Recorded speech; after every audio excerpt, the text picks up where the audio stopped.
What's up, guys? It is, yes, your friend, Drop Gems. I'm back with another gem, and today it will be Salem's Lot, the TV miniseries from 2004. Now, guys, I'm gonna spoilers ahead, of course. Go watch this miniseries if you haven't seen it already. And the reason I'm doing this is nostalgic for me. I saw this on TNT, the TNT network, back in 2004. So when it premiered, I watched the two-part series, the miniseries, and boy, oh boy, was it good for me. Um, Enjoyed it thoroughly then, watched it, and tried to catch it again when it came on, but it never came on at TNT that much at all after that until I think a year or two later, my brother rented it, and him and his wife, and then I said, hey, let me watch that, again and again. So I played it over and over and over. So it is a good movie. It's a good adaptation of the book, or what have you. I like I said I'm not comparing it to the miniseries, TV miniseries from back in the '70s. No, no, we're not comparing. I'm just leaving the standalone movie, watching it as its own entity, its own element, its own thing. It's good, man. It's good. It does the job. I like it. Now, of course, like I said, we'll explain the plot. We'll go over that. And I'm just freestyling my thoughts. I just thought Rob Lowe did a great job as Ben Mears. I believed him as Ben Mears. Do I think he did better than the guy back in the '70s? When, like I said, I'm not comparing movies. But did Rob Lowe do a good job as Ben Mears? Yes, I believed him as a writer as Ben Mears. It was okay. I mean, the hair and shit is whatever and all that. Some of his acting is stale, but Donald Sutherland's in there, of course. You'll know a couple names and a couple friendly faces. The music in this, I want to mention that. Yes, Lisa Gerrard, or what have you. She is amazing. I think she's an Australian composer. Yeah, I heard her music in a couple films, but she just lights this up with that music. It makes it so creepy and so cool and so epic in a way. Even in the beginning where they're going through the town and it's abandoned, it's a great music montage there. Props to them on the music. Props to her on the music. Props to the director of this TV miniseries for throwing that shit in there. So, yeah. Um, so like I said, this is the history. That's my history with the movie. And we're just gonna go through the plot of this movie the best I can. It's a lot of characters in this movie, and a lot of things happening. But basically, the bottom line, as you know, I did want to discuss the event. Now, the thing that this TV miniseries lacks, of course, is scares. We obviously know that the scares aren't there. The vampires aren't really there, guys. They're not scary, which sucks. That's the letdown of the movie, big time. It lacks, and then it lacks in other areas as well. Might point out, but that's the main point here is that it lacks in that vampire scare, man. The creatures, the effects, stuff like that. You do want to see. You gotta have when you're doing a vampire movie or TV show, whatever. Okay, that's my. This is an awesome rant, by the way. If you didn't know, yeah, it is an awesome rant. So fuck it, let's do it. This movie I wanted to do. So let's do the plot. You meet Ben Mears here, and he's traveling home. But before you see Ben Mears traveling home, you see a little bit a flashback. Well, not a flashback. You see the present day. Let's put it that way. You see the present day, and you follow Ben Mears as he enters a homeless shelter. A priest is giving food to people. Ben Mears goes up to the priest to grab food. No, he's not here to grab food. He's here to grab the priest, and he fucking fights with the priest in an upstairs room. Or he fights with the priest right there in front of everybody. The priest runs to an upstairs room. He's up there praying. Ben Mears confronts him, fights him, they both go out the window. Boom, on top of a car. The priest lands and Ben Mears on the street. Mears and this priest are taken to a local hospital.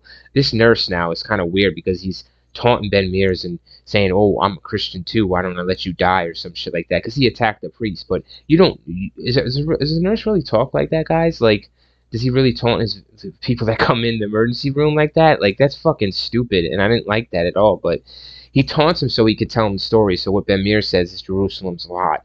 That's 2 words he says.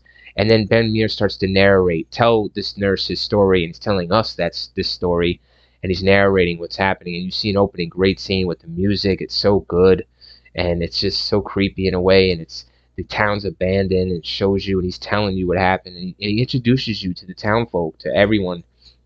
And you meet like Susan Norton here. You meet of course, the priest. That was one time the priest there. You meet a bus driver. You meet a lot of these people here. The doctor, he's good. So you follow, of course, these generic characters, so to speak. There's nothing special about them that stands out, but you follow Ben Mears as he goes home. So he goes back home, and he's trying to write a book about this Marston house, a house they call it the Marston house because Hubie Marston used to live there on top of the hill above the town, and he did bad things. He's a bad man apparently, and people knew it, and they just let him do his thing up there, stay quiet, and eventually Hubie died because Ben Mears here jumped into the house one night on a dare and found Hubie's body hanging from a rafter, and found his wife in the bathtub with a shotgun wound. So Hubie had killed his wife and then killed himself in a double murder suicide.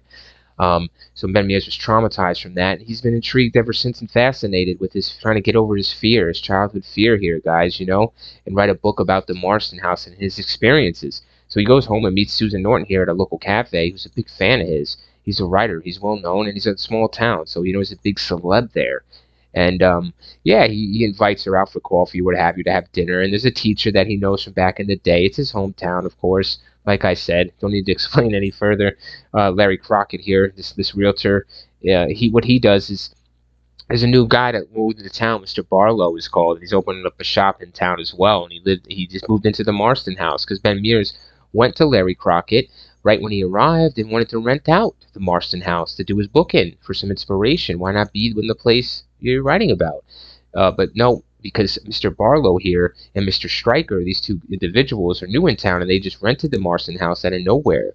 So Mears is like, okay, so he goes to a local inn or whatever, a local brothel, whatever you want to call it, not brothel, a local hostel in town, and nice woman's there, and you get to meet her. And there's a lot of characters, like I said, guys, can't name them all, and he's staying there and all that, and he's writing his book, and he's got a nice view of the Marston house. It's cool, man. It's cool how they showed the house, and I love the characters. It's a good feel, guys, of like cold winter around fall time.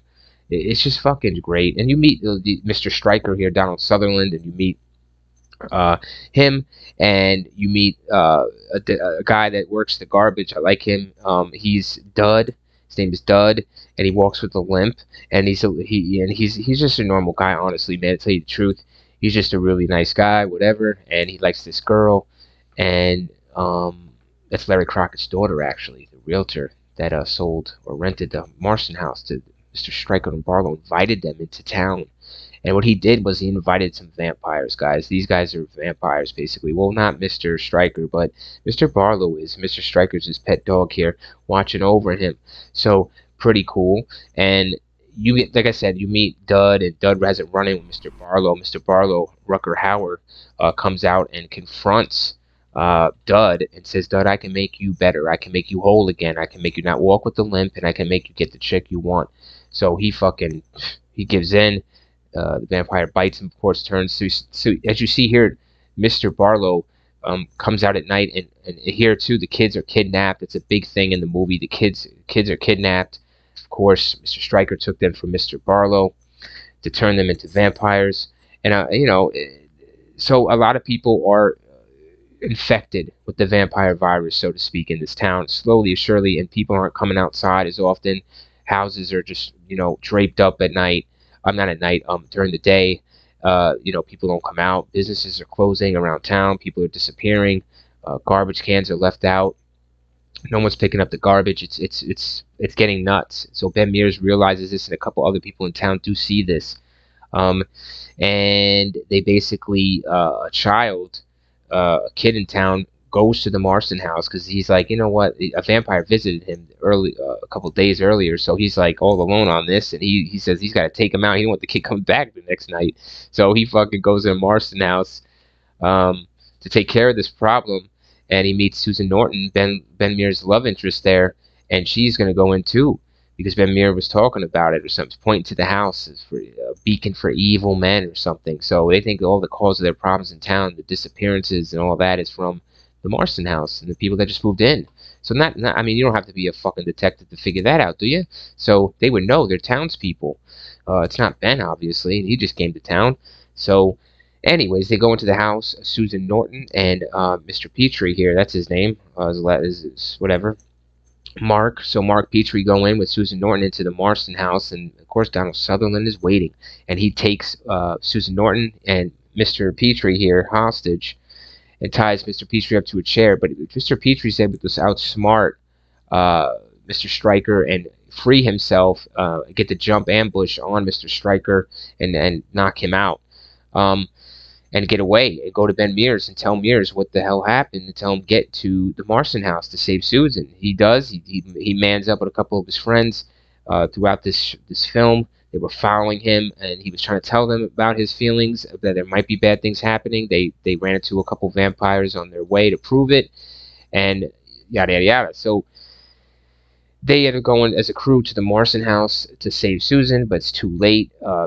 Stryker's dead. He was killed by Barlow for disobeying or what have you, fucking up, and Susan is now a vampire, so it's too late to save her. But Van Meer says don't kill her. He doesn't want to kill her. He wants to try to kill Barlow first. Cut the head off the dragon. Maybe everybody else will be puppies. Whatever you want to say. So come back to normal. He has to find out where Barlow is, though. That's the hard part. And I forget how he figures it out. There's chalk or something on something, and he figures out it's at a schoolhouse. It's where he is, actually, guys, at the end, where he's staying the whole time. Barlow's underneath in the basement. So that was fucking cool. Right under his nose, Barlow was staying. And he goes to try to kill Barlow. He does. The doctor dies in the process. On a cool kill, guys. Barlow rigged the stairs with a saw blade. So when he walked, over the stairs collapse and the blade cuts his guts up. Good shit. It's down to Petrie and Mr. Mears here to kill Barlow. They do. They successfully kill him. And then they go home, back to the inn to pack up and leave. Because there's too many vampires. The town has been overwhelmed with them. They've been infected, too many. And they got to get out. So Susan Norton shows up at the front door, and Ben has to do it. So he does the deed, kills Susan Norton, frees her, and they walk out of there, guys. And it shoots back to Mr. Mears here with the nurse, and the nurse is in just total shock, and he believes Mr. Mears, and he wants to help Mr. Mears now, but it's too late. Mr. Mears has expired. He is deceased. He is dead. So that is the end of Salem's Lot. So I suggest a one-time watch, guys. Thanks for listening to this awesome movie rant.